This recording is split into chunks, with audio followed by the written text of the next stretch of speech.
नमस्कार, स्वागत है आप सभी का। दूरदर्शन समाचार आप देख रहे हैं और सांकेतिक भाषा के इस खास बुलेटिन को लेकर हाजिर हूं मैं कृतिका और मेरे साथ है मेरी सहयोगी मनीषा, जो खबरों को सांकेतिक भाषा के जरिए आप सभी तक पहुंचाएंगी। तो चलिए शुरुआत करते हैं इस खास बुलेटिन की और सबसे पहले देख लेते हैं सुबह की सुर्खियां। पेरिस ओलंपिक में नीरज चोपड़ा 89.45 मीटर के थ्रो के साथ भारत को दिलाया पहला रजत पदक। राष्ट्रपति और प्रधानमंत्री ने दी जीत की बधाई। वहीं कुश्ती में आज अमन सहरावत से कांस्य पदक की उम्मीद। न्यूजीलैंड दौरे पर राष्ट्रपति द्रौपदी मुर्मू आज ऑकलैंड में नागरिक अभिनंदन समारोह में होंगी शामिल। राष्ट्रपति यात्रा के अंतिम चरण में तिमोर लेस्ते के लिए होंगी रवाना।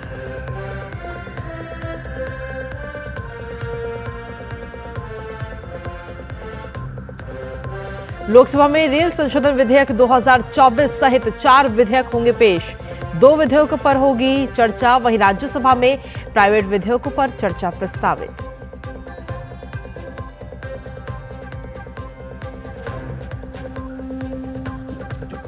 विदेश मंत्री डॉक्टर एस जयशंकर मालदीव के 3 दिवसीय दौरे पर होंगे रवाना। यात्रा का मकसद दोनों देशों के बीच घनिष्ठ साझेदारी को मजबूत करना।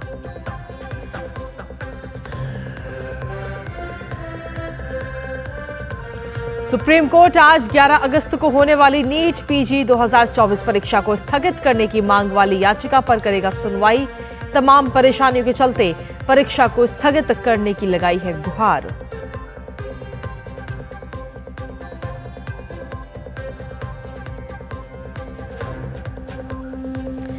देश भर में आज से घर घर तिरंगा अभियान की हुई शुरुआत। अभियान के दौरान कई कार्यक्रमों का भी होगा आयोजन। प्रधानमंत्री ने सेल्फी अपलोड करने का किया था आह्वान।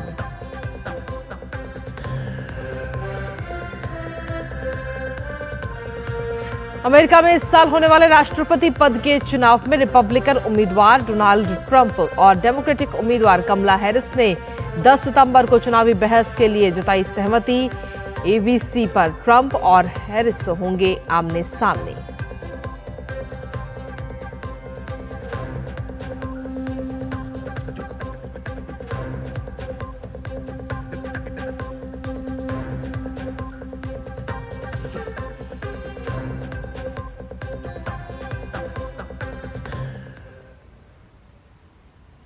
और चलिए हेडलाइंस के बाद अब खबरों में विस्तार से बात करेंगे, जहां टोक्यो ओलंपिक के स्वर्ण पदक विजेता भारतीय एथलीट नीरज चोपड़ा ने ओलंपिक में फिर से पदक अपने नाम कर लिया है। आपको बता दें कि नीरज चोपड़ा ने पेरिस ओलंपिक में 89.45 मीटर के सर्वश्रेष्ठ थ्रो के साथ रजत पदक जीतने में कामयाबी हासिल की है। नीरज ने फाउल के साथ शुरुआत की थी, लेकिन दूसरे प्रयास में अपने इस सत्र का सर्वश्रेष्ठ प्रदर्शन किया। हालांकि वो स्वर्ण पदक जीतने से चूक गए और इसी के साथ पेरिस ओलंपिक में भारत का ये 5वां पदक और पहला रजत पदक है। इससे पहले भारत ने 4 कांस्य पदक अपने नाम किए थे। खास बात यह है कि नीरज ने लगातार दूसरे ओलंपिक में मेडल जीता है। नीरज चोपड़ा लगातार 2 ओलंपिक खेलों में स्वर्ण और रजत पदक जीतने वाले पहले भारतीय एथलीट बन गए हैं। नीरज साथ ही व्यक्तिगत स्पर्धा में 2 ओलंपिक में पदक जीतने वाले तीसरे भारतीय खिलाड़ी बन गए हैं। उनसे पहले सुशील कुमार और पीवी सिंधु ने ये उपलब्धि हासिल की थी।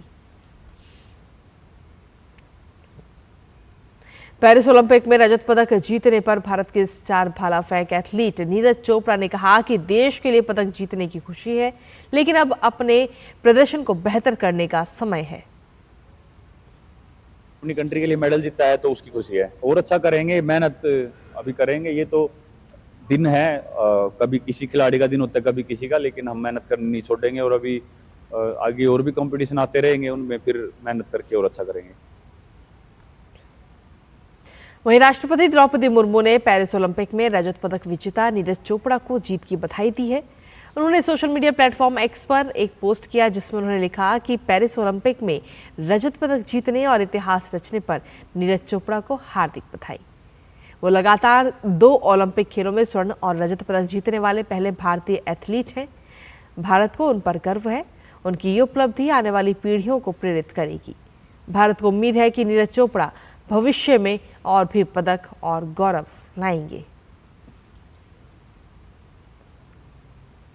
वहीं प्रधानमंत्री नरेंद्र मोदी ने भी पेरिस ओलंपिक में रजत पदक जीतने पर नीरज चोपड़ा को बधाई दी है। उन्होंने सोशल मीडिया प्लेटफॉर्म एक्स पर एक पोस्ट किया और लिखा कि नीरज चोपड़ा उत्कृष्टता के साक्षात उदाहरण है। उन्होंने बार बार अपनी प्रतिभा दिखाई है। भारत को खुशी है कि वो एक बार फिर ओलंपिक में सफल रहे हैं। रजत पदक जीतने पर उन्हें बधाई। आने वाले अनगिनत एथलीटों को अपने सपनों को पूरा करने और हमारे देश को गौरवान्वित करने के लिए प्रेरित करते रहेंगे।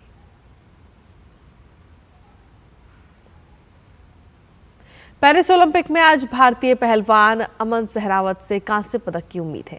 अमन सहरावत आज 57 किलोग्राम भार वर्ग में कांस्य पदक के लिए मुकाबला खेलेंगे। अमन का मुकाबला पुर्तो रिको के डारियल टोई क्रूज से होगा। इससे पहले अमन सहरावत ने क्वार्टर फाइनल में अल्बानिया के पहलवान जलिम खान एबकारोव को हराया। सेमीफाइनल में अपनी जगह बनाई थी, लेकिन सेमीफाइनल में जापान के रेई हिगुची से उन्हें हार का सामना करना पड़ा था। और चलिए खबरों में आगे बढ़ते हैं, जहां न्यूजीलैंड दौरे पर राष्ट्रपति द्रौपदी मुर्मू आज ऑकलैंड में नागरिक अभिनंदन समारोह में शामिल होंगी, जहां वो भारतीय प्रवासियों और फ्रेंड्स ऑफ इंडिया नामक संगठन के सदस्यों के साथ बातचीत करेंगी। न्यूजीलैंड में भारतीय प्रवासियों की संख्या 3 लाख है और वो न्यूजीलैंड में अच्छी तरह से एकीकृत हैं। साथ ही दोनों देशों के बीच एक ब्रिज के रूप में कार्य कर रहे हैं। इसके बाद राष्ट्रपति द्रौपदी मुर्मू यात्रा के अंतिम चरण में तिमोर लेस्ते के लिए रवाना होंगी। तो वहीं कल राजकीय भोज में बोलते हुए राष्ट्रपति मुर्मू ने घोषणा की कि भारतीय राजनयिक पहुंच को और बढ़ाने के लिए ऑकलैंड में एक वाणिज्य दूतावास खोला जाएगा।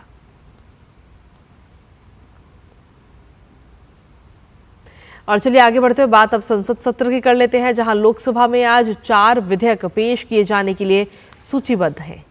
लोकसभा में the banking laws amendment bill 2024 यानी कि बैंककारी विधियां संशोधन विधेयक 2024, the carriage of goods by sea bill 2024 यानी कि समुद्र द्वारा माल वहन विधेयक 2024, the bills of lading bill 2024 यानी कि वहन पत्र विधेयक 2024 और रेल संशोधन विधेयक 2024 पेश किए जाएंगे। इसके साथ ही लोकसभा में 2 विधेयक चर्चा के लिए पेश किए जाएंगे। ये विधेयक हैं भारतीय वायुयान विधेयक 2024 और गोवा राज्य के विधानसभा निर्वाचन क्षेत्रों में अनुसूचित जनजातियों के प्रतिनिधित्व का पुनर्समायोजन विधेयक 2024।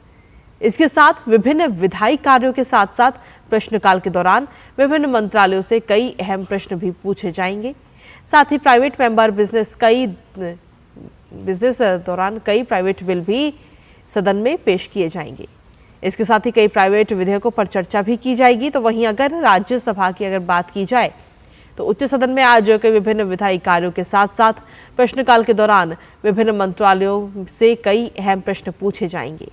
साथ ही प्राइवेट मेंबर बिजनेस इस दौरान कई सांसद प्राइवेट बिल सदन में चर्चा के लिए पेश करेंगे। साथ ही कई उच्च सदन में कई प्राइवेट विधेयकों पर चर्चा की जाएगी।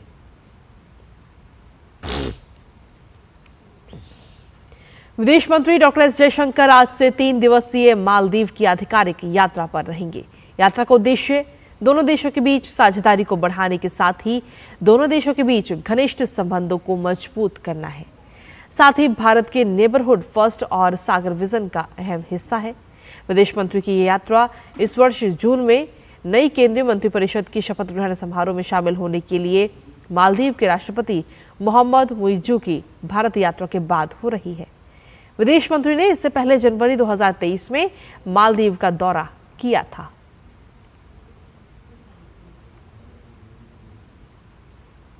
नीट पीजी 2024 परीक्षा की तैयारियों में लगे हुए 2 लाख से ज्यादा छात्रों की नजर आज सुप्रीम कोर्ट के अहम फैसले पर रहेगी।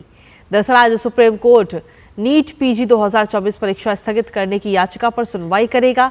7 अगस्त को याचिकाकर्ता ने सुप्रीम कोर्ट में इसे स्थगित करने की याचिका दाखिल की थी।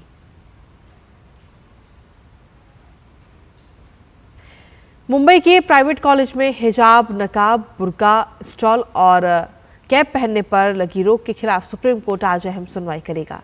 एक दिन पहले याचिकाकर्ता की ओर से वकील ने जल्द सुनवाई की मांग करते हुए सुप्रीम कोर्ट से कहा कि परीक्षाएं शुरू होने वाली हैं और प्रतिबंध के कारण अल्पसंख्यक वर्ग की छात्राओं को परेशानी का सामना करना पड़ेगा। याचिका में बॉम्बे हाई कोर्ट के आदेश को चुनौती दी गई है। हाई कोर्ट ने चेंबूर ट्राम्बे एजुकेशन सोसाइटी की एनजी आचार्य और DK मराठा कॉलेज के प्रतिबंध लगाने के आदेश में हस्तक्षेप से इनकार कर दिया था। बॉम्बे हाई कोर्ट ने अपने आदेश में कहा था कि प्रतिबंध का नियम छात्रों के मौलिक अधिकार का हनन नहीं करता। ड्रेस कोड अनुशासन बनाए रखने के लिए होता है और संस्था में प्रशासन और अनुशासन बनाए रखना कॉलेज का बुनियादी अधिकार है। और वहीं आज से पूरे देश में हर घर तिरंगा अभियान शुरू हो रहा है। यह अभियान 15 अगस्त तक जारी रहेगा। साल 2022 में आजादी के अमृत महोत्सव के अंतर्गत शुरू हुआ यह अभियान आज एक जन आंदोलन का रूप ले चुका है। प्रधानमंत्री ने इस अभियान की शुरुआत के दौरान देशवासियों में स्वतंत्रता दिवस पर हर घर तिरंगा.com पर सेल्फी अपलोड करने का भी आह्वान किया था। केंद्रीय पर्यटन मंत्रालय की ओर से दी गई जानकारी के मुताबिक पिछले साल हर घर तिरंगा अभियान के तहत 10 करोड़ से ज्यादा सेल्फी अपलोड की गई थी। हर घर तिरंगा उत्सव के तहत देश भर में लोक संपर्क से जुड़ी विभिन्न गतिविधियां भी आयोजित की जाएंगी। इनमें तिरंगा दौड़, तिरंगा संगीत कार्यक्रम, नुक्कड़ नाटक, चित्रकला प्रतियोगिता, तिरंगा के विकास पर प्रदर्शनी और फ्लैश मॉब शामिल है।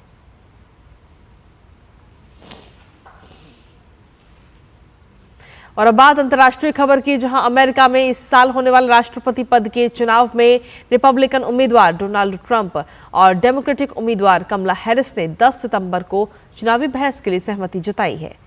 अमेरिकी व्यापारिक टेलीविजन प्रसारण नेटवर्क अमेरिकन ब्रॉडकास्टिंग कंपनी ने बताया कि इसमें दोनों उम्मीदवारों का आमना सामना होगा। इस घोषणा से कुछ देर पहले ही ट्रंप ने एक संवाददाता सम्मेलन में कहा था कि उन्होंने 3 टेलीविजन नेटवर्क के समक्ष राष्ट्रपति पद के चुनाव की प्रक्रिया के तहत 3 बहसों का प्रस्ताव रखा है। उन्होंने कहा कि वो सितंबर में कुछ निश्चित तारीखों पर सहमत हैं।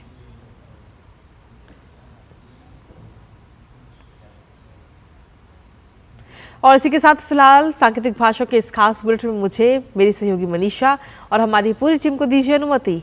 नमस्कार।